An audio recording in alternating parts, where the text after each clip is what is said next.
In today's video, I'm going to be showing you how to make the perfect shot using your Tuni Espresso machine. I also have the grinder in the back, which I'm going to show you. First of all, it's got these little suction cups on the bottom. You're still probably going to have to use two hands when you're pulling shots. Also, the reservoir, when you pull it up, there's going to be like a little red plug. Just pull that out. Fairly simple. Just follow the directions to get this thing up and running. By the way, I was classically trained at Dutch Brothers Coffee, and I absolutely love coffee living here in Seattle, Washington. First of all, go ahead and turn it on like so.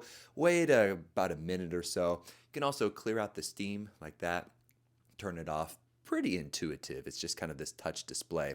So we're going to go ahead and get some of our milk. It's lactose free because I have a little tender snowflake stomach. We're going to go ahead and hit go. And it's going to sound like a jet taking off, kind of a... If you have a temperature control gauge, you can actually find out the exact temperature that you want if you want it extra hot, but not too hot, otherwise you'll scald the milk. Anyway, we're going to clear it out like so, make sure there's no residue left behind. Now we're going to actually be grinding the grind, and so we're going to go ahead and do that with our Tuni coffee grinder like those. This is the Burr grinder. It's actually much quieter than the Cuisinart one. I would recommend this grinder.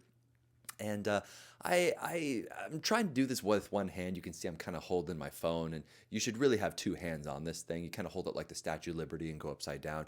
You want about between 30 to 40 pounds of pressure on this thing. And I'm actually going to show you a bad example. So this is not tamped down hard enough. And we're going to show you actually how fast this shot pulls. And this is going to be a very weak shot. Yeah, there I am trying to put it on with one hand. You're going to need two hands on the machine to actually crank this on. And there we go. Okay, let's go ahead and put that in. So you're going to hit go one time right there, and then you're going to hit it again. And now it's going to be pulling the shot.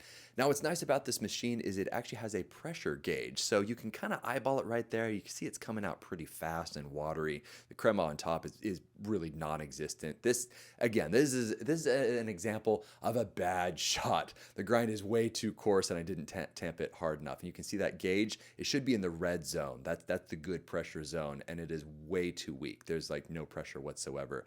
And yeah, we're going to throw this shot out, or maybe save it for later for some cheap cold brew if you'd like. So we're going to adjust the grind right like this, and we're going to actually make it more fine and so more powdery. That's what we're going for. So I'm really going to crank it over, and we tamped it down extra hard this time. And now you can see the opposite extreme. See how slow it's going? And if you watch the pressure gauge slowly, it goes up to red, which is good, and then it goes beyond red, and that's not what we want. So this is going to be very bitter, way too strong. Not strong in a good way, but strong as in like it was not well extracted at all. So we're also going to be throwing away this shot as well. So basically go back to the grinder and adjust it so it's not as fine. And then, yeah, that's bad news right there. We want it in the red zone, not beyond the red zone. So now I did pull a correct shot, and we're going to go ahead and put this milk in. The milk probably needs to be re-steamed. It's a little cold, but overall, this tastes absolutely delicious. It's like 50 times better than Starbucks.